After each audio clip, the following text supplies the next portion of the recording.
Hey there everyone, this is Samuel Johnson. And I'm Haley Dudley. And welcome back to the Steven Universe Retrospectives. And today we're going to be discussing episodes 9 and 10 of Steven Universe Future, Little Graduation and Prickly Pear. And if the last few episodes of Steven Universe Future have been, showcasing the status quo and Steven addressing all the issues from previous episodes, well, I think this is the point in time where things start going downhill. We saw a bit of that in the volleyball episode, but it comes back and then some in today's episode. Specifically, well, let's actually get to Little Graduation first. And this episode begins with Steven going to Lars's bakery to pick up a cake because, hey, it's graduation day at Little Homeschool. The off-colors are going to be, graduating from their classes. They'll be moving on to new, bigger and better things, so of course they got to get a graduation party, and Lars is the one cooking the cake. As such, Steven is there to go pick it up, but as Steven is waiting for it, who else should come into Lars's bakery but Sadie, who is also here to pick up another treat for...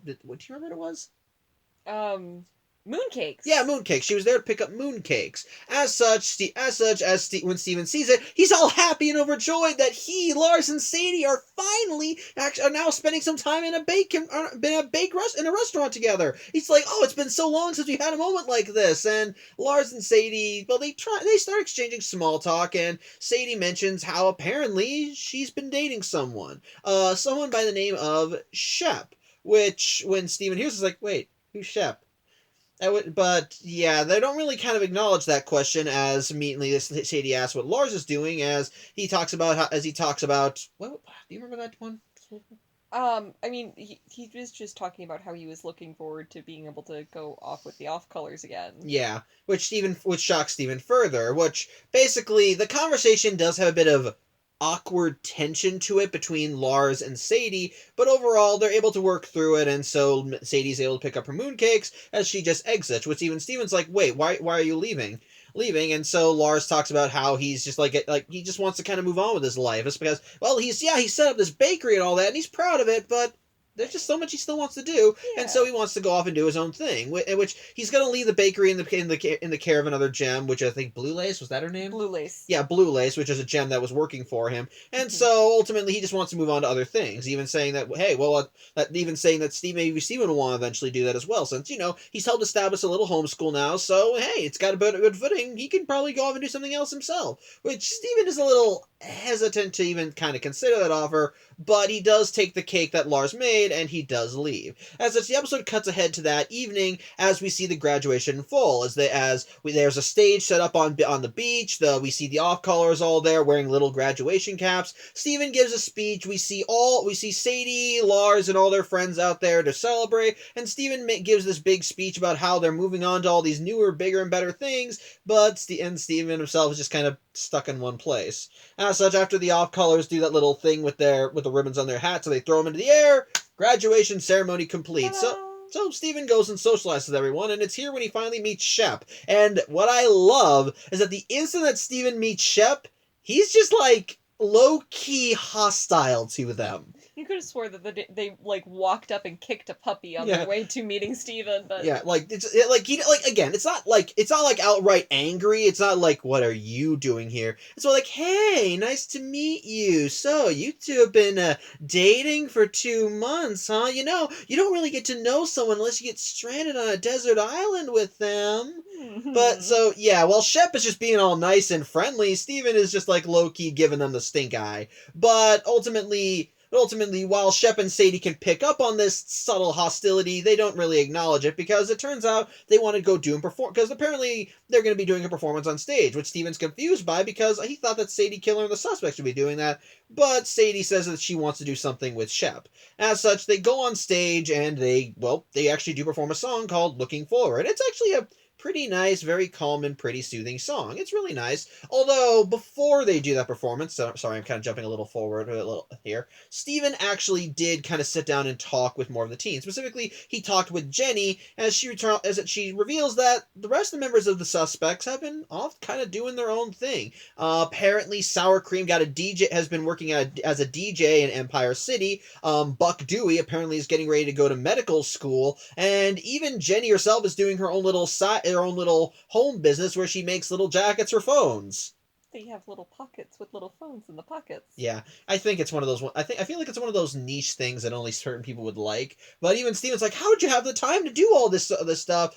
At which point Jenny reveals that apparently the suspects broke up, or they're going to break up. Either way, everyone, yeah, pretty much everyone wants to just go on their way. Which Steven is just like outright shocked by because no one told him this. He's like, "What? When did this happen?" He's just confused. But ultimately, Steven just kind of left pondering this when Sadie and Shep go on to do the performance. And like I said, it's a very soothing song, really nice. I do recommend listening to it. It's very nice. But as the performance goes along, Lars starts walking away. Steven pursues him and he wonders why he's leaving, and Lars says, well, he was only really here for the off colors. They've graduated. Ultimately, parties aren't his thing, so he's just gonna kind of go off. So and the next day he and the off colors will go, which Steven's shocked by because he at least wanted to have like a little goodbye with Lars. But Lars says it's all fine. It's and everything. And Lars says it's fine and everything. They can see each other whenever they want. So he keeps walking, and Steven's like freaking out, saying, "Wait, Lars, please!" When Lars keeps walking. Well, it turns out that him leaving has a bigger effect on Steven than even Steven realizes, as he starts glowing pink again, and he throws up a wall in front of Lars. And not just a wall, he throws up a dome all around that one section of the beach, pretty much just trapping everyone right there. Cut the stage in half and everything. Well, not really in half, but he did take a corner off. Yeah. But ultimately, everyone's wondering what the heck's going on, and they all know it's Steven because it's Steven. They know it. They know him. It's a giant pink bubble shield. It's Steven. Yeah, that's obviously Steven. So Steven tries putting it down, but he has no idea how, and so he says, "Okay, so clearly this must be reacting to some kind of emotional state, and we all know who that is. What that is? It's Lars. He has to acknowledge his feelings for Sadie." Because, yeah, throughout this whole thing, Steven's been thinking that there's been tension between Lars and Sadie, especially with Sadie dating Shep. But there is no tension. Oh, sure, there's awkwardness, but it turns out that Lars and Sadie already kind of went through this off screen. Basically, ever since Lars returned home from being stranded out in space, he and Sadie have tried to reconnect on quite a few occasions. It's just they're two different people now. They've gone off in two separate directions, and ultimately, while they're still friends, they're not as close as they used to be anymore, and they're never going to be that close again. They still like each other, and they're still happy the other one is moving off and doing their own thing. Lars is happy that Sadie has found Shep and that they're doing their own little they're kind of doing their own, they're creating their own brand of music. And Sadie's happy that Lars has found himself in space and that he and his new friends are going off and doing all these kind of space adventure things. It's just at the same time, there's always going to be some slight tension, but they're used to it. They're fine with it. As long as they know the other person is happy, they're content. They're fine. They can keep moving on and living happily. And Steven's like, well, wait, when did all this happen? I didn't see that. And Sadie's like, because it was a kind of a private thing.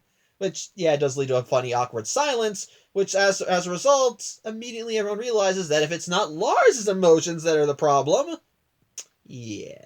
Steven.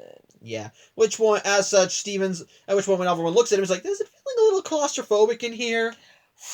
Yeah, immediately the walls start closing in on everyone, and despite everyone's best efforts, they can't stop it from closing in. And while Steven is trying to stop it from closing in on everyone, Shep is the one that comes up with the solution. As they go up to Steven and says, "Hey, Steven, I think part of the problem is that this is all tied to your emotions." Like, what? It's like, "I'm a little busy right here, Shep," but Shep keeps talking, which, again, still love that little subtle hostility. Mm-hmm. But, like, either way, Shep is able to summarize it quickly, because all of Steven's friends are going off and doing their own things separate from Steven, going on to new different places, essentially leaving Steven behind. And so what's going on with this bubble is Steven unconsciously trying to keep everyone together in any way he can. And so as everyone's starting to realize that, Steven acknowledges that he's happy that they're for them.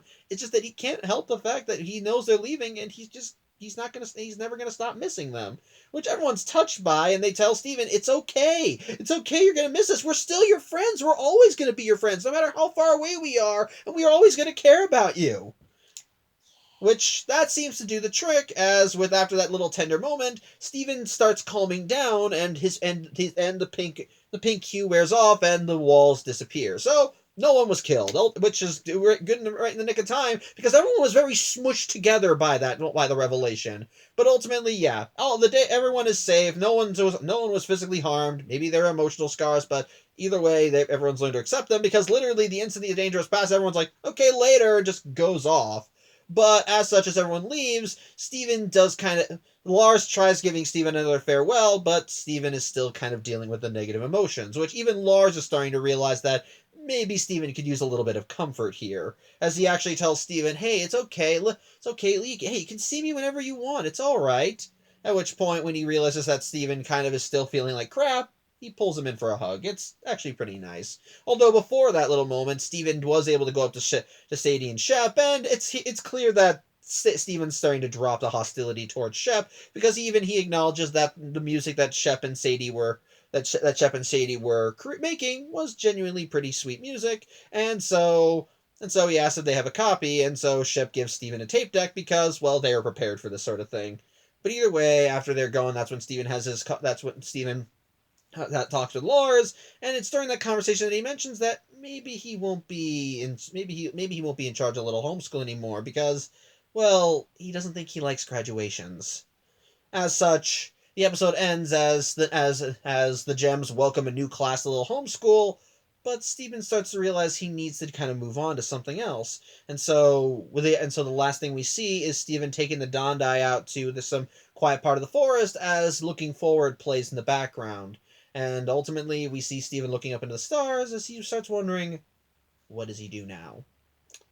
Well, apparently going to make into planting because Prickly Pear opens up with Steven in his little dome as the Gems are bringing him, well, stuff you're planting. Fertilizer, dirt. Yeah, fertilizer, dirt, all that good stuff. And it turns out that Steven did go through with everything and he's left Little Homeschool, and basically in the time since then, he's just made a bunch of plants all around his dome, which at first the Gems are a little impressed by, until they learn he named all of them after his friends and loved ones. About how they always will come back. Goes over to the Lars plant and goes, yeah, you're trapped in the Earth where you can't get away. You can't just get on a starship and go off into space. Yeah, even the Gems are like, okay, this doesn't seem very healthy.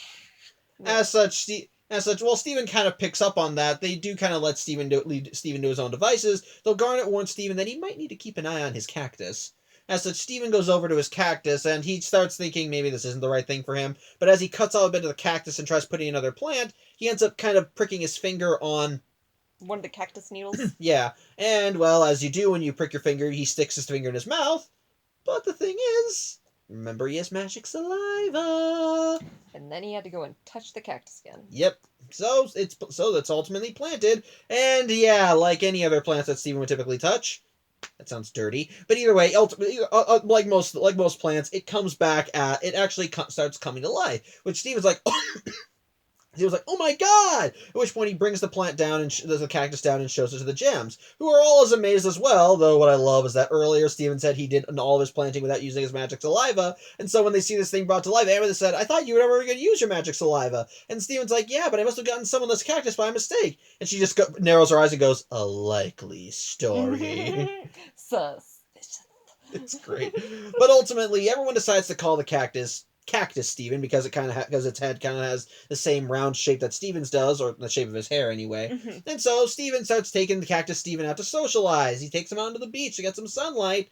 And so as Steven is spending time with Cactus Steven, he starts unloading a little. He starts talking about how all the stuff that's been happening, how all the changes that's been going on, that he feels all over the place, that he doesn't want to open up to the Gems about this sort of thing, that he just wants to know for a change, how he doesn't want to talk to the Gems about how he doesn't want to talk to Pearl because she'll blame herself. He doesn't want to get some more high and mighty advice from Garnet, and how Amethyst seems to think she's so mature all the time and all because of her new attitude. At which point we see that Cactus Steven is hearing all this and is starting to feel a little sad himself, which, as someone who's been on the receiving end of shit like that, I kind of understand that empathic bit of feeling sorry for someone. But when Steven sees this, he's like, oh, I'm sorry, little Cactus Steven. I shouldn't be unloading all this stuff on you. But Cactus Steven smiles and just kind of gives him the rough equivalent of it's okay. But either way, it cuts to the next day, and we see that Cactus Steven is beginning to grow as he begins looking more and more like Steven. at least his head. At Mhm. which point the Cactus Steven starts repeating everything Steven says. He's learning to talk. So Steven excitedly brings him downstairs and shows him to the gems, and they're all excited by this too. Until it's Cactus Steven starts repeating all the personal stuff right in front of the gems. At which point, when Steven sees this, he tries to cover Cactus Steven's mouth, and then gets a bunch of needles for his troubles, so he just hurriedly runs upstairs. So the gems kind of concerned. I mean, you have a cactus growing. Why do I need to help people? Over and over Yeah. and over again. Like, At which point, when Steven brings the cactus back to the dome, he starts chewing it out, telling him to knock it off. He's making him look stupid, but the cactus continues kind of mirroring that same anger as it starts throwing that back in Steven's face. But at which point, Steven kind of tells it to piss off before throwing a box over it and then just going outside. As he thinks, oh, I can't let the gems see all this. I can't let them see how bad things are. But Amethyst was right there and asks, "Hey, Steven, are you okay? Did that get moved?" yeah, I think I accidentally bumped it. I moved my foot. Sorry. Apologies, viewers. How irresponsible. I know. Shame. But either way, yeah, Amethyst does ask if everything's okay with Steven. He even says that if he wants to talk about it, he can. But Steven says, "Oh, it's fine. Everything's fine." And she's like, "Okay, man, if that's what you say." But yeah, it's clear not everything is not fine. No. At which point we see Steven cut back. At which point, when Steven goes back to check on the plants, he once more checks back in with Cat. Oh no, he stayed in the plant house. And as the night goes on, he eventually does remove the box from Cactus Steven, and we see that Cactus Steven's gotten a little bigger as he's starting to outgrow his pot and even growing a little arm. But he still looks very angry, and he's still throwing everything back in Steven's face. As Steven's saying, "What's wrong with you? What's wrong with you?" And basically, you're making me look like a fool. You're making me look like a fool. Stop it! Stop it! At which point, Steven actually gets so upset that he briefly turns pink. But before he can actually unload before he can unload all that on the Cactus Steven, he's called for dinner. At which point, Steven's starting to realize that he might need to calm down a bit. Calmly puts Cactus Steven down and just walks away. Unfortunately, all the trauma he unloaded onto that cactus is not just going to go poof, as we see it starting to grow a little bit more. At which point we cut to the next morning as Steven is awoken by the sound of a crashing noise. And so when Steven goes to check on in his little dome again, he sees that the place has been wrecked a little, and there is a massive hole in the wall. And as he follows the trail of needles, he eventually finds Cactus Steven in his room, now having grown a full body, though Cactus Steven's leg is still in the pot. So Steven immediately tries going. Immediately, Cactus Steven is kind of being a bit more aggressive, not like outwardly attacking Steven, but definitely showcasing more of the negative feelings that Steven has been throwing at this thing. And at one point, Steven accidentally ends up falling off of his stairs and lands right on his coffee table. And then Cactus Steven mirrors us by trying to land in the exact manner. And then when Steven tries telling Cactus Steven to knock it off, he accidentally.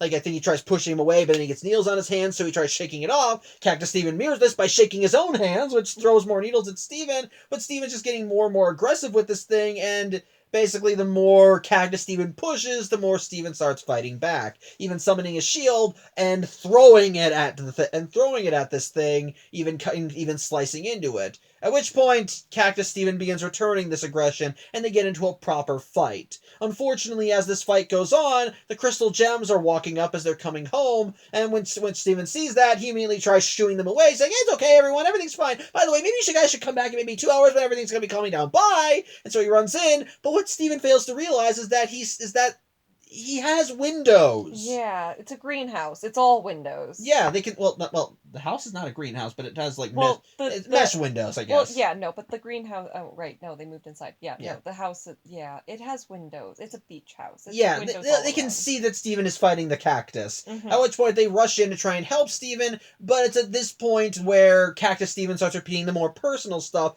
about the gems, about how Steven can't talk to Pearl because she'll blame herself, or how Amethyst, or how he can't send Amethyst, and how she's so mature now, or how he doesn't want to hear any more advice from Garnet. And so even the gems are like, what? So, but yeah, ultimately the quartet of gems try duking it out with Cactus Steven, and well, that's easier said than done because they're fighting a cactus, a very durable plant that nobody can actually really hurt. Like, for example, during the fight, Cactus Steven's arm gets cut off and begins moving on its own, at which point they begin trying to fight it, and ultimately they do manage to destroy it, but they destroy it by Pearl stabbing it with her spear, and it explodes, which... I laughed more than I should have at this point, but when it explodes, she just gets covered in needles, and she's like, ah! You can just see her crying, and she can feel it stinging. It's I don't know, I laughed way more than I should have at that point, and it happens again later in the episode, too. Poor Pearl. Pearl got picked on this episode. It was perfect, though. I Yeah. found joy in her suffering, so really. It was amazing, and I loved it. Mm-hmm. But basically, the fight with Cactus Steven is not going well, especially when at one point it gets knocked into the sink and begins taking in more water, allowing it to get bigger, more stronger. It starts growing more limbs, more heads, and keeps repeating all the negative shit that Steven kept repeating to it. And the more the gems try and fight it, the more it's able to overpower them, to the point where the gems end up getting knocked into the wall covered in needles. At which point they even ask why this thing is being so specific and talking about them, which Steven reveals that he was the one that gave it all that stuff. It's repeating everything he said to him, at which point Steven hits a revelation. It's just copying him. And if he kept giving it nothing but negativity, maybe he needs to give it a little love. At which point he calls the Cactus Steven out, throws his shield to the ground, and apologizes for just how badly he mistreated the thing, and says, "I'm sorry I gave you so much negativity. You deserve more love, and you deserve more love. So how about a hug?" At which point he goes up to the cactus and gives it a hug, in which it returns, in which it reciprocates the love as it starts blooming little pink flowers, which do look nice. Although once it backs off from the hug, we just see Steven cringing as he's just covered in needles. Again, I shouldn't be laughing, but it's so funny. Yeah, no, it was pretty great. Yeah, but ultimately Steven asks if Cactus Steven wants to go back to the dome, but Cactus Steven says fuck that and decides to walk out. And while Steven tries to tell him, no, please don't go, I'm sorry, and all that, Cactus Steven says that that there's really gives them the rubber couldn't have no hard feelings, as it plucks one of its flowers and gives it to Steven before walking off. At which point, once Cactus Steven is gone, the gems recover and ask Steven, "Hey, are you okay?" It's like, "Hey, you have anything you want to talk about?" And Steven's response with a forlorn look, I think I've said enough already." And that's where the episode ends. So, first things first, what are your thoughts on Little Graduation?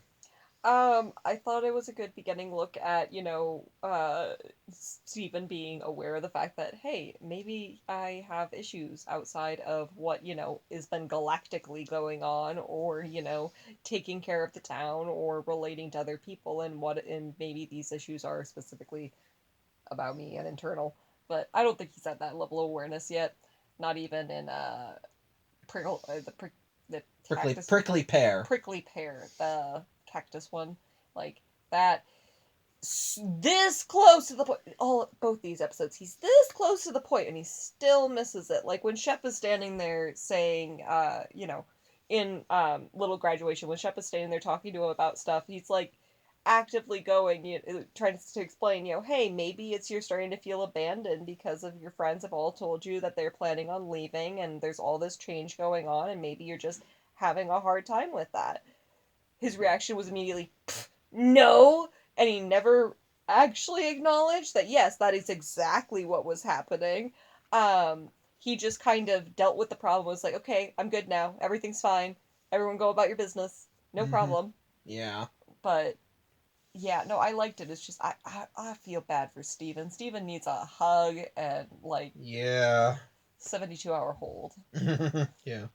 For me, I felt Little Graduation was alright in that regard. I feel like for me, what held it back was, oddly enough, is that it was just a towny episode, I guess. For me, again, it was one of those episodes where they kind of felt a little more grounded away from all the cosmic stuff. But what the episode excelled at was, again, showcasing Steven's emotional distress at immediately learning about all these big changes that were going on that he was not privy to. Like, for example, when Steven first saw Lars and Sadie, he was not aware that the pair of them had, tried to reconnect and talk through their issues. It's just that they were two separate people, and yes, while there is a part of both of them that would love to reclaim what they had before, they're at the two very different places, and neither of them really want to leave those places. Mhm. They know they acknowledge there's tension, but they can live with it. As long as the other person is happy, they can deal with it. The Mhm. problem, however, is that Steven wasn't there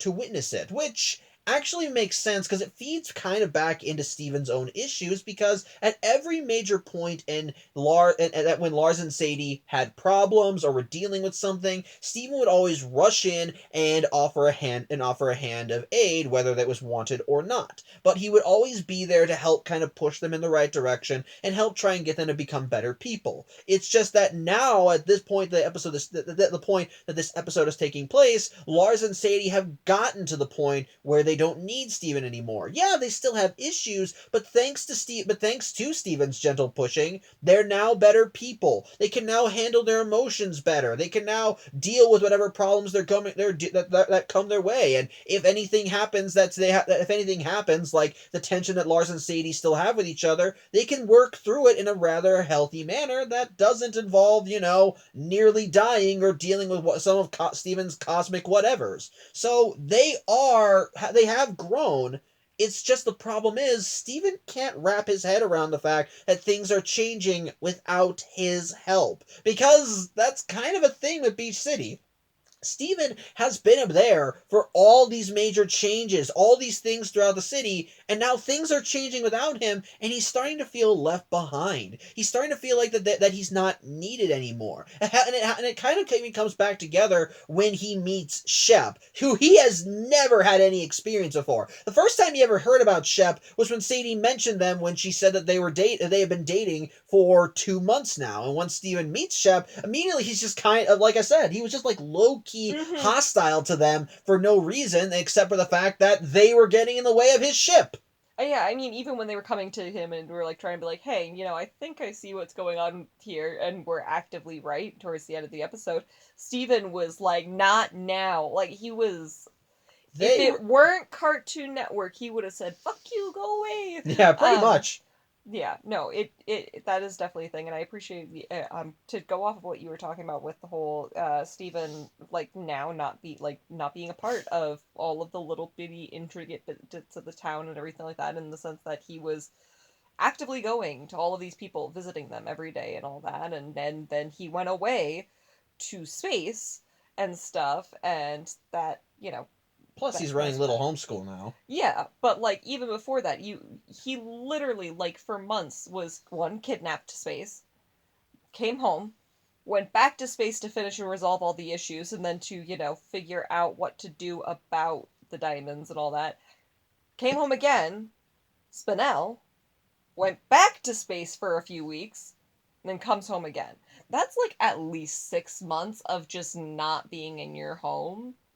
And yeah, no, totally fair to come back and feel like everything is anything that's changed and everything that's changed is just like mm, to be is not okay, for Yeah, like a better way to put it. yeah. But at the same time, I'm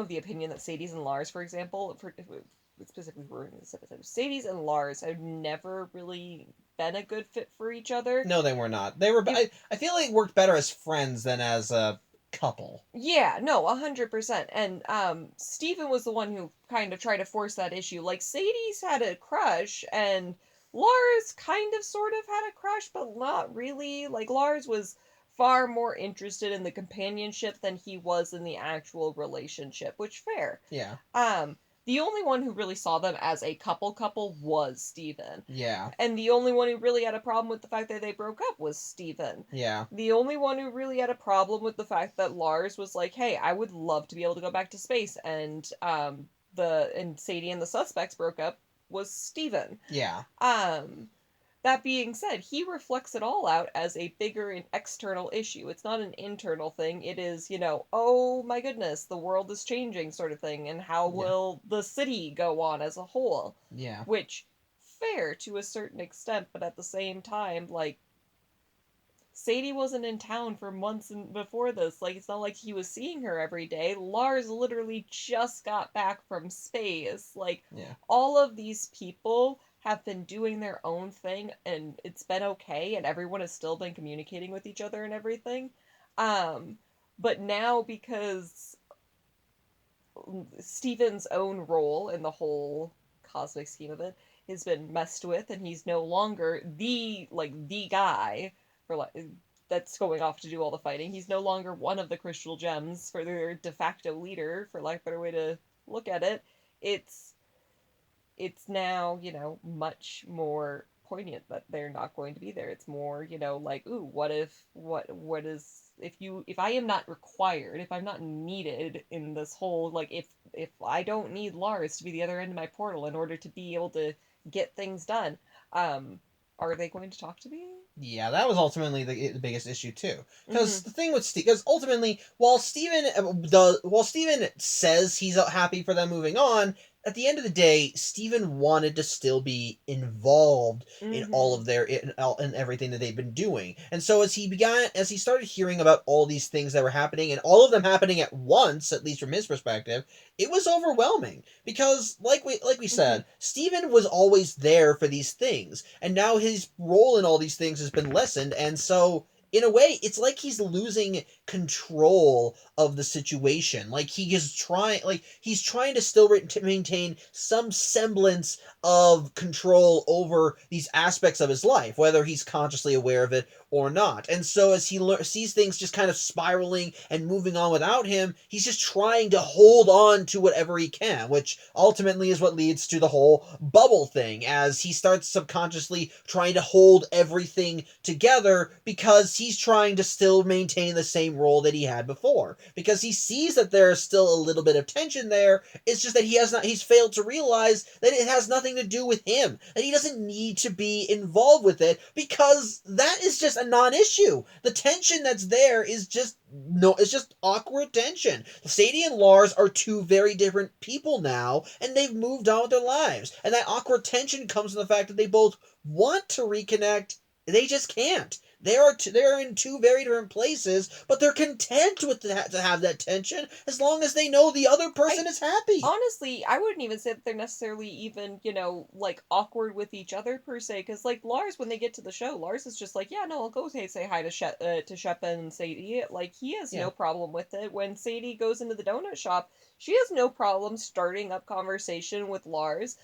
It's just that there's a lot of history there, and so they're Yeah. figuring out how to talk to each other again. But then you see Steven in the background watching, like, oh my god, I've just witnessed the fall of the most amazing relationship of my life.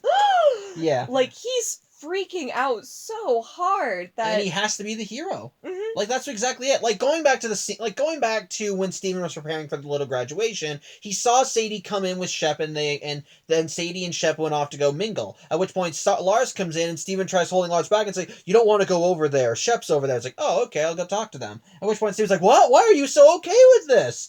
It's like, "Oh, are you okay?" It's like, "Yeah, I'm okay. Are you?" Like it's Mhm. clear the only one that has a problem with this is Steven, which I do kind of find interesting, because again, it's showing that essentially the reason why Steven is having this freak out is because he's losing control of the situation. That things have been happening without Steven's involvement, which he's feeling left behind. And so his attempts to try and hold everyone together and try and resolve an issue that doesn't exist is him essentially trying to regain that little level of control and still allow himself to still be a part of everyone's Mhm. lives, when in reality all he's doing is butting in where he's not needed. And ultimately the issue is all stemming from him and his reluctance to move on, to change, to grow, which ironically is something that Steven is usually good at, because he's always the one that encourages people to find new places in this life. It's just the problem is these things have Steven was always present when those changes occurred. He's the one that helped make them better, and he can at least feel some satisfaction in knowing, okay, I played my part in this. But now he's at a point where he doesn't have control, where he wasn't there to resolve the issue. And the thing with Steven, him dealing with people's problems is something that he is just inherently tied to him. It's something that he has to do because that's what he uses to get through day-to-day life. And so now he's seeing issues are being resolved without him, and he's starting to feel like, no, I need to be able to do this. I should be able to do this. I'm the guy that always does this, and yet things are still happening, and so he's literally just scrambling to keep it all in line, which ironically makes things worse. Which it's the first sound, and which that's the one of the things that I really find interesting about this episode. we're starting to see Steven falling apart here. The first few episodes of the series were good. They were genuinely good. And while we saw Steven dealing with emotional issues in other episodes, like when he met the other Rose Quartzes or he encountered volleyball, this, well, let me put it this way. If the rest of the episodes are dominoes, then this is the first one knocked over. And the rest of it just keeps going. Okay, so back with I want to touch on what you said about with yes, because no, Steven, you would think he was the most like one open to evolving and growing as a person because that's what he kind of has been preaching up to this point. That being said, if you look at what he's done, he hasn't had to do a lot of character growth and evolution or anything like that. Like No. his big character growth moment for the original series was finding out who his mom was and then figuring out how to deal with the diamonds. For the movie, it was recognizing that what happened to Spinell was fucked up and that he could only help her to a certain extent before he has to cut his losses and be like, listen, you're hurting both of us here and be done with it. This going into future, him having an issue with him having abandonment issues, him having self-worth issues, imposter syndrome issues because he's sitting there, I can't have problems, I'm me, Yeah. obviously, like him having all of these problems is no different than Peridot locking herself in the bathroom because everything she knows has crumbled around her. She has now been taken prisoner by, the crystal gems, Yeah. and this is her small section of control. I feel like that is Yeah. the same vibe. That's what leads into prickly pears and him going to build or to grow the cactus and everything. And like even then, at the end of that, he apologizes to the cactus, going, "I'm sorry, you should have been shown more love. You should have been given, more like a better person to take care of you." The cactus is literally just mirroring things that Yeah. Steven has said about himself Yeah. in front of the cactus. Like, that is literally all it's doing. But he is showing it plenty of compassion, love. Like, someone should have done better for you. Yeah. While no, I should have been able to fix my own That's the problems. problem. And kind of going back to how that fits in a little graduation, Steven is essentially. I lost my train of thought. Steven is trying to, like I said, Steven is just trying to regain a foothold in all this because that's just how he copes.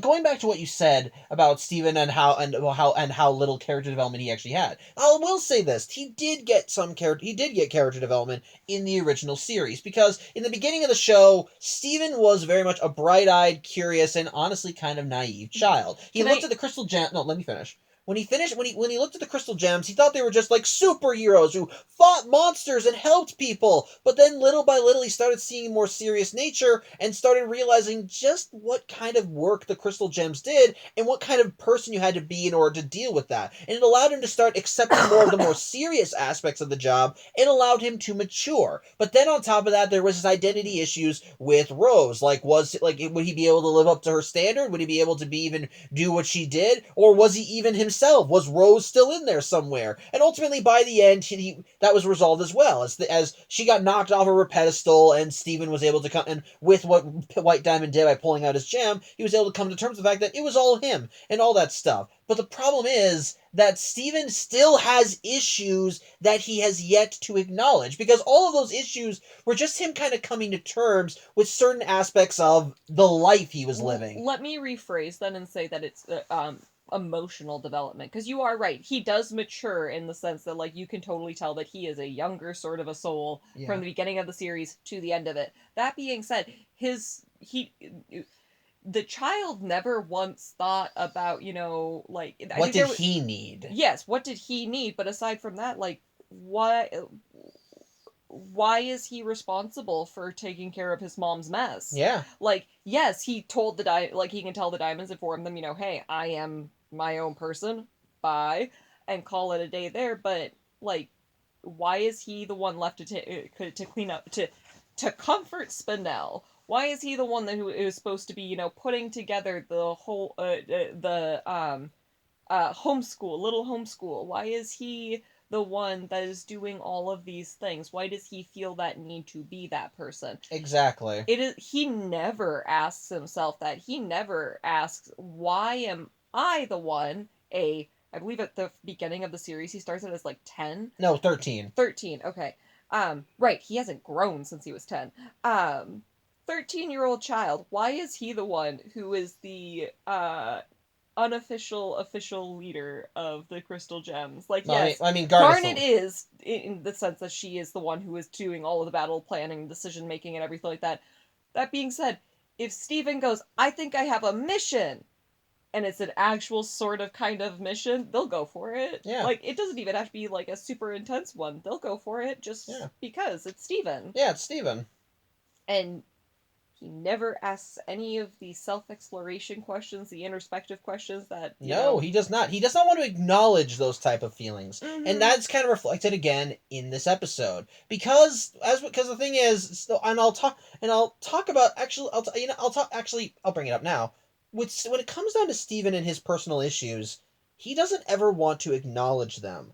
And we kind of see that in these two episodes because how Steven typically copes with those issues is by helping other people. That is how Steven has coped with all of his problems up until this point. The thing is, no matter the problem, no matter the issue, Steven has wanted to do that. Like going back to the original series when when Connie went out on her first mission. In that episode, when they were tracking the corrupted gems, Steven kind of reflected on how they didn't know what they were supposed to be, what they want to be, and then immediately after that, he's like, "Oh well, time to push those thoughts aside." As he fell flat on his face and rolled down a hill to try and distract himself. But in that same regard, whenever Steven is dealing with emotional issues, his way of coping with it is by trying to help others. When Steven first learned that his mom was actually Pink Diamond, there was only one single moment when he actually could acknowledge the trauma, when he actually could acknowledge how he felt about this sort of thing.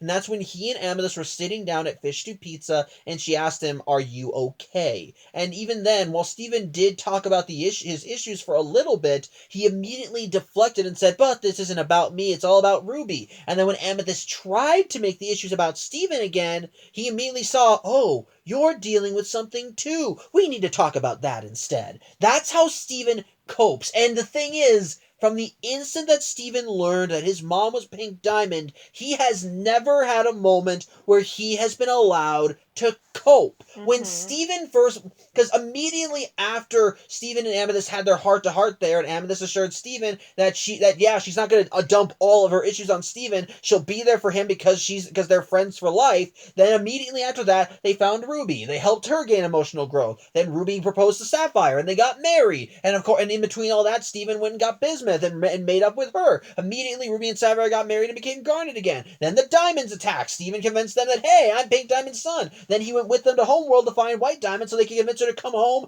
and fix all the corrupted gems. Then after that, Steven spent 2 years trying to dismantle the Gem Empire while also dealing with whatever shit happened in that time. But for more details, again, go play Steven Universe Unleash the Light. My point is this, and even then, once that was done, then there was the stuff with Spinel and all her problems. But now, here we are. In the future, Steven has saved the universe. He has helped all these people of Beach City get to a point emotionally where they don't need him anymore. They can move on with their lives. Any problems they have, they can deal with. And it's all thanks to Steven. The universe is saved. There is no more danger. The Diamonds are actively trying to reform themselves. And now the only problem that Steven has left to face are his. He has to acknowledge that nobody needs him anymore, and he has to acknowledge his own emotional distress, and he doesn't want to. And so going back to how this feeds back into Little Graduation, Steven is seeing everyone move on without him. They're all dealing with their problems. They're all moving on with their lives. All of them are having all these big emotional growths, but Steven is over here, left feeling forgotten. And so he's trying to hold them all together as best as he can and failing. He is trying. And ultimately, at the end of the day, what resolves the conflict is that Steven is able to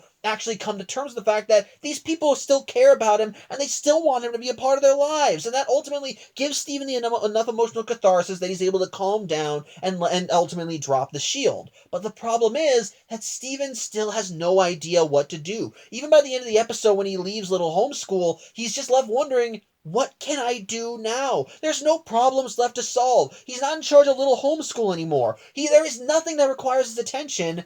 So what does he do? See, okay, random interesting thought, because like yes, the gardening wasn't totally out of left field considering his mom, with her whole magic water tears stuff and Yeah. everything, and him and his magic spit. The gardening wasn't a too far of a stretch for him to come up with as a hobby. I do find it interesting that he would still choose a hobby that he would choose a hobby that is 100% geared towards I am taking care of these things. Exactly. Like he all he, Again, the he was redirecting. He had and to he had to heal, he had to be in charge of something's problems. and another one good one for him would have been an ant farm or chickens or like that sort. Again, all He those just no, and that's my point is like he really just wanted something else to take care of to distract from that. But then you look at how that panned out with an opportunity for his plant to the thing he's caring for, the thing he's devoting his time before to you get talk. before you get too far into that, we should at least finish talking about Little Graduation. But yeah, so yeah, but actually, you know what? Finish. Just finish. Okay. So like he finally gets it to talk and everything. He's been pouring all his energy in all this time, all that doing the one thing that he thinks that he's good at, which is actually taking care of something else. Only to find out that because he hasn't dealt with any of his own stuff and he has been treating himself so horribly, which Yeah. he still doesn't see, just kind of sees the effect of, it has now tainted this plant. Yeah. Not to the point where it is, incapable of growing, incapable of doing things, but it is now different for having been in the care of Steven. Yeah. Specifically because he won't address the problems that he has been left with since he was in a Cold War-ish sort of a setting, and, was a political prisoner. Like, none of those issues were addressed, but, he's just gonna keep doing his thing. And because they're just sitting there festering in him, it came out in, like, him trying to cope healthily, Yeah. Which ultimately that's kind of, but yeah, ultimately that's kind of what the main thing with the Little Graduation was. At the end of the day, I still think the episode is just decent for what it is because it is more grounded and down to earth compared to what we've been seeing so far in Steven Universe Future. But ultimately, it's essentially, like I said, the first domino in the stack. It's the beginning of Steven's emotional breakdown because we're starting to see Steven dealing with now longer having to solve everyone's issues, and by the end of the episode he's left wondering, what am I gonna do now? And that's Sorry, I don't mean to interrupt you.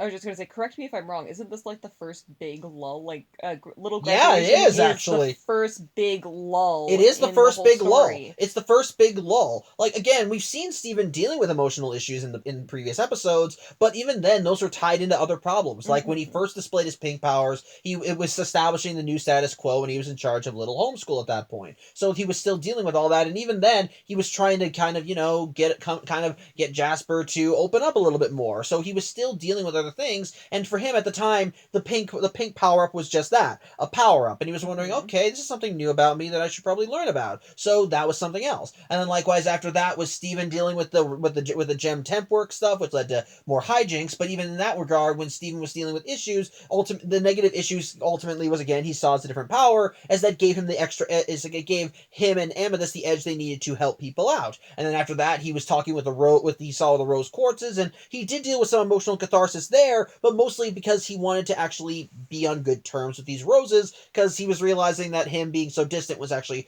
hurting them just as badly as it was hurting him. And then again in volleyball, that was the closest that Steven has come to kind of acknowledging these negative feelings towards his mother, because in that regard, he was faced with the direct consequences of when his mom was at her worst when dealing with volleyball. So, and I already talked about all of that stuff because we're seeing that, because that was another bit of emotional trauma there. That was probably one of the first signs that showed that something was going on up here that Steven was just trying not to acknowledge. But now here we are in a lull. Steven is finally kind of calmed down. He's not dealing with anyone's problems. He's not fighting Bluebird Azurite. He's not in a very special episode. He's not dealing with a snow day anymore. All the previous things have been wrapped up. Yeah, he's not trying to stop He's not trying to stop a pair of lapis lazuli from destroying everything anymore.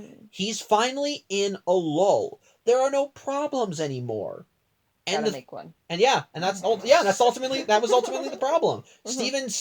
Steven realized there were no problems, so he tried to make one, and he tried to make one to solve, and ultimately it just kind of bit him in the ass. And that all stemmed from the fact that everything was changing around him, and he couldn't comprehend it. It's a very interesting idea, and the thing is, because I've been where Steven has been. I've seen people I know moving on with their lives, and you feel like you're left behind. You're stuck in a rut while everyone else is moving on, and you just kind of feel like, well, I should have been there. I should be a part of that. Maybe I need to move on too. And that's part of why Steven, at the end, is unsure where he needs to go next, because with everything changing around him, he's like, I think I need to move on too. And he has no idea what to do, because all he's used to doing is helping other people. And now here he is without anyone to help, and he's just wondering, what do I do now? It's in a way, it's kind of sad, but it's a little sad, but at the same time, there is still some good emotional bits to it, like with Steven actually having that emotional catharsis with his friends, with him talking with Lars, that him opening up to them a little. There is still something there, but you're also given a sense that this is not the end of the issue, and that is exactly what happens later. So on the whole, yeah, a little graduation, all right episode, but it's definitely the beginning of the end for Steven's mental state. And as for Prickly Pear, this one is a lot more. This one definitely deals more into the emotional trauma bits. Ultimately, it does still have some funny moments. Again, the humor mostly comes in the last part, in the climax of the episode, as Steven and the Crystal Gems duke it out with Cactus Steven, because I don't care whatever emotion. Yeah, I don't care what emotional issue Steven is dealing with right now. When every time that one of Cactus Steven's attacks caused a launch of needles right at one of the Crystal Gems, and they're like, I just burst out laughing every time. When it first happened to Pearl, I'm like, I was just laughing my ass off. It happened again. I laughed even harder. And then when Steven had his big emotional moment where he gave Cactus Steven a hug and Cactus Steven returned it, once they broke up, I was laughing still when Steven was like, I don't know. It's just that abject pain. I found Schadenfreude in it, and I loved it. It was amazing. I loved it. I laughed more. I laughed way harder than I should have. But by that same token, this is where we see Steven's mental state continuing to deteriorate, because, as you mentioned, Steven is now redirecting more of his coping mechanism toward the plants. He started creating plants because these are things that have to rely on him, that he has to tend to. And it's very clear from the outset that what he's doing is not healthy, considering the fact that he's named a good chunk of the plants after his friends, who are now moving on to different things. So immediately something is clearly up with all of this shit. But then you have Cactus Steven, who, as you mentioned, is a literal reflection of Steven's emotional and mental state. He unloads all of his problems onto Cactus Steven, and it results in Cactus Steven growing into this more ugly, aggressive version of himself that has no idea that what it's doing is wrong, because this is exactly what Steven showed it. Him complaining, him whining, him sad, him angry. All of this stuff he unloaded onto Cactus Steven, and ultimately Cactus Steven was aggressive because this is all he saw. But what got Cactus Steven to calm down was Steven kind of realizing he needed to show him something positive, something affectionate, and ultimately it helped heal him, because while Cactus Steven was at a point where he was still a threat, and with that little bit of affection and love, it kind of allowed him to have that catharsis to actually be friendly, to be nice, and actually be something that, despite how much it could hurt people, could also be nice as well. Which ultimately Steven still feels sorry that it left, but what Steven fails to realize is that, like you said, Cactus Steven is a reflection of himself. And what Cactus Steven became is what Steven is becoming. This angry individual who's trying to hold it in, who's trying to think, I shouldn't need anyone else's help. I should be able to deal with this myself. And the fact that he can't, it gets to him. Hold on one second. Sorry about that, visitor. But yeah, like I said, Steven has failed to realize that Cactus Steven is him. It really is him. And the thing is, like I said, Cactus Steven is a reflection of what he's becoming. Very angry and bitter, but how Steven could fix all this?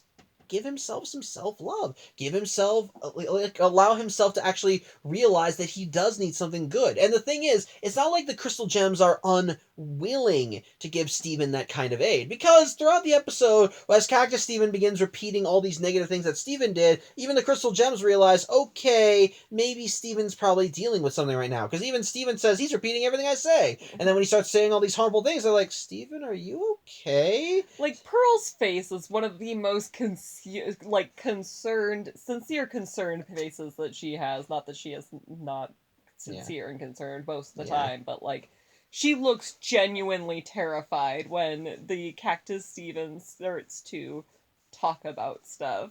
Yeah. Like they all look very concerned about this. And ultimately again, it's by giving positivity, it's by giving this thing love and affection that it's able to heal. The problem is Steven did not make the connection between Cactus Steven and himself. In his mind, Cactus Steven is a completely different entity, an entity that he's only been unloading all of his negativity onto, and thus if he wants to help this thing, he needs to show it some love. The only problem is that if Steven was put in that position and someone tried to do the same thing with him, ease his pain and all that stuff, he just pushed it away. And we see that like at the very end of the episode, when Cactus Steven leaves and the gems say, hey, is there anything you want to talk about? And Steven just kind of solemnly says, I think I've said enough.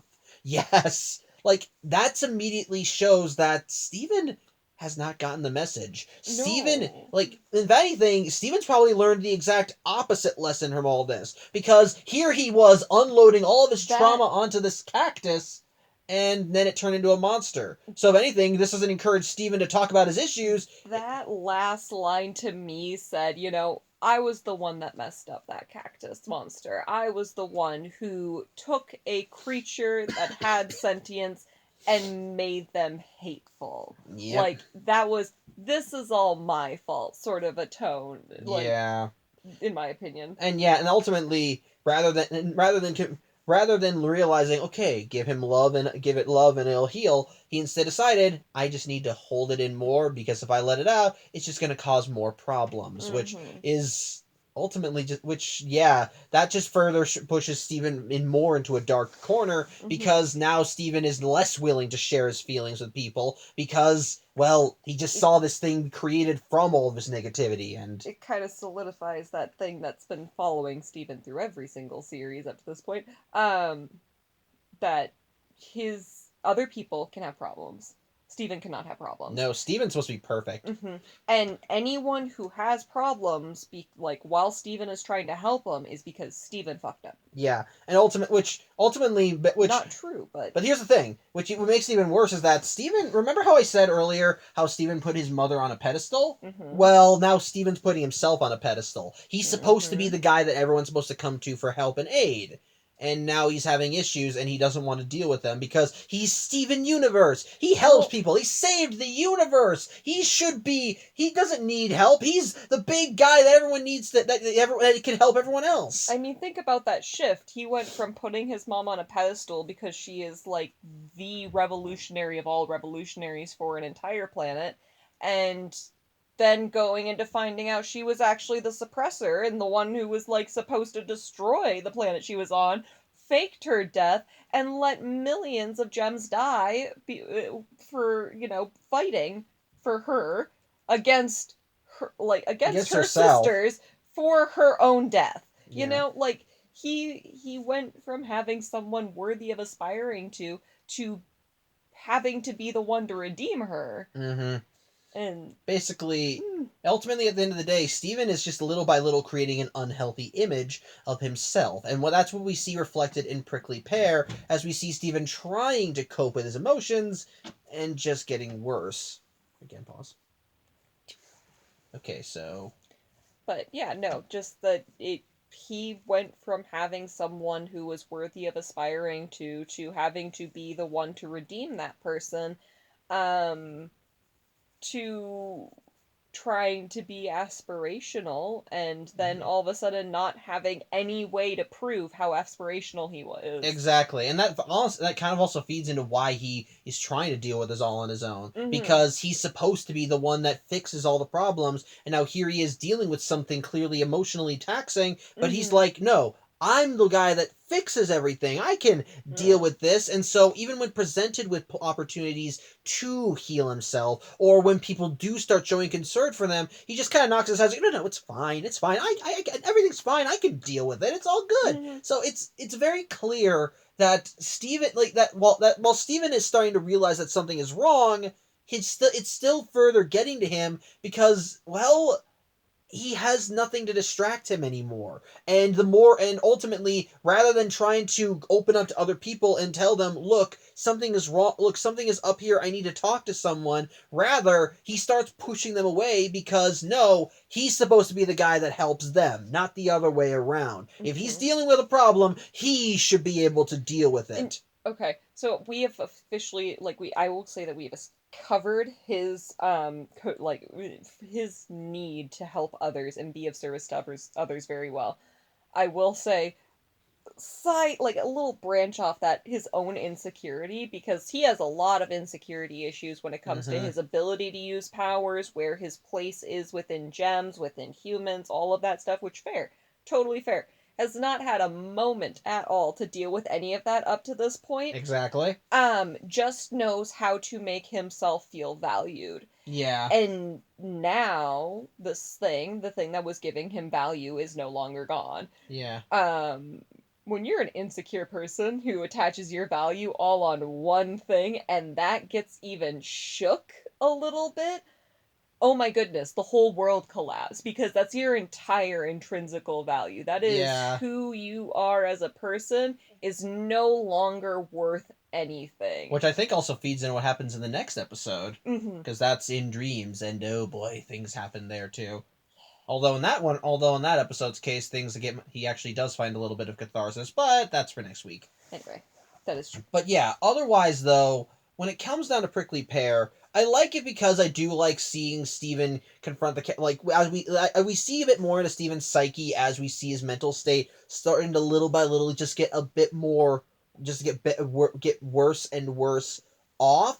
But ultimately, I do like that by the end, it's Steven realizing he needs to show affection to this thing to help heal it. The problem is, however, is that what keeps Steven from kind of having emotional catharsis is that he fails to see Cactus Steven as nothing more than another thing that he helped raise. He helped fix the problem, but he fails to realize that the problem was himself. And by the end, he learns the exact opposite lesson than what he learned. As rather than realizing, okay, I need to accept help and let people help bring out the best in me, he just thinks, I unloaded too much on this thing, it turned into a monster, I need to just kind of rein it in more. And as a result, it just leads to Steven's mental state getting even more downhill, which it's tragic. And we already know that and we already see that Steven is still trying to find unhealthy coping mechanisms with this, with him starting to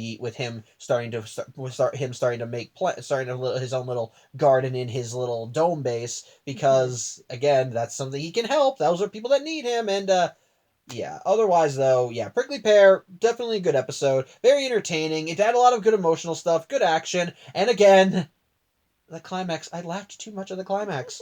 I will always I don't care what emotionally mature stuff happens in the rest of the episode, I will always laugh at the fight with the cactus, because seeing everyone in just strained pain from being hit by those needles, it's hilarious, and I love it. Okay, I'm sorry. I have a family cactus. We have a generational giant family cactus cactus are not supposed to shoot needles, for those who do not know. I swear this cactus shoots needles at you, and if you look at it wrong, you will end up pricked. So the fact that you're just sitting there, wah, ha, ha, ha, and I'm sitting here, oh god, I feel your pain, man. Oh no. It's gonna take hours to find all of those needles. I'm sorry. I'm not supposed to be the morally superior one in this equation. I'm sorry, but the pain of others makes me laugh. Oh, at least in cartoons. Fair enough. Fair enough. Yes. But yeah, on the whole, Little Graduation, decent episode with that definitely gets the ball rolling on what's going on with Steven, and Prickly Pear keeps the ball rolling while also giving us an interesting conflict with Cactus Steven, seeing him grow, giving all the negative circumstances, some honestly really good action, and kind of a dour ending, as while Cactus Steven may have gotten that emotional catharsis, Steven's mental state is still going further downhill, so... Yeah, I think that's really all I have to say. What do you have to say about these? About actually, you haven't even stated your opinion on Prickly Pear yet. I haven't said my overall opinion. Yeah, no, I liked the episode overall. I honestly appreciated the way that they like the flip from, well, since everyone's leaving, I'm going to focus on these inanimate objects that cannot leave me. Like, that to me seemed very much like a Steven thing to do, just if only because I don't think Steven has ever thought about what's gonna happen when, that people enter next phase of life, whether that's going off to college or him going off and finding a job or, actually going to any sort of a school. Like, it it never occurred to him, and now he's left dealing with the end results. And yeah, as much as it frustrates me for Steven to be so oblivious to the fact that the cactus is, It's him. is him, yeah, it I'm it's I know this is all leading up to a larger breakdown. I already know this, but it does it does make sense to me in a logical sense that it would be, particularly with someone who struggled with mental health shit. It does make sense to me that he's, sitting there going, okay, I'm gonna try this band-aid fix because that feels a lot less intimidating than actually addressing the whole issue. Yeah. And then realizing, oh shit, that band-aid fix didn't work. Okay, I'm gonna try this band-aid fix and hope that that fixes it. And then gets really close to actually like addressing a point of issue, but He like just misses it. just barely, just mostly because it's really hard to accept that you're the fucking problem. Mm-hmm. And not only are you the problem, but there's no blame in you being the problem because realistically, yes, he is the problem in a lot of situations, but mostly because, well, you were left with a whole bunch of powers, alien powers, a whole war going on, and all of these And other trauma. Don't and forget the trauma. all of this trauma. So like you're involved, but you don't have to. But no, I appreciated the episode. I appreciated I appreciated how it feels like a good transition episode for getting into not necessarily big action moments and looking at two people fighting one another, but more looking at Steven's reaction to whatever conflict's coming on. Yeah. But yeah, I appreciate it. Yeah. Good episode. Yeah. So overall, like I said, decent. Like I said, Little Graduation, decent episode, gets the ball rolling. Prickly Pear, very good episode. Very good episode with an interesting premise with the cactus. Some good emotional moments with Steven. Like a really interesting climax, and like I said, dour ending that kind of lets you know that things are still not that things aren't exactly better yet either. So Yeah. It was a so perfect line to end that on at the same time. So haunting. yeah. Like, all I could think is just, oh no, Steven, let me hug you. Yeah. Kids really needs the hug, so but yeah, overall, yeah, decent and a good episode, so I think that's really all I have to say. You have any last minute thoughts? I think that's it. Alright. So yeah, thank you for watching. I'm Samuel Johnson. And I'm Haley Dudley. And hope that you tune in next week as we see more of Steven's issues come bottling up as well. Steven is still not over the fact that not a lot of people need him, and let's just say he's not getting a good night's sleep as a result. So, till then, I hope you have a good night and take care.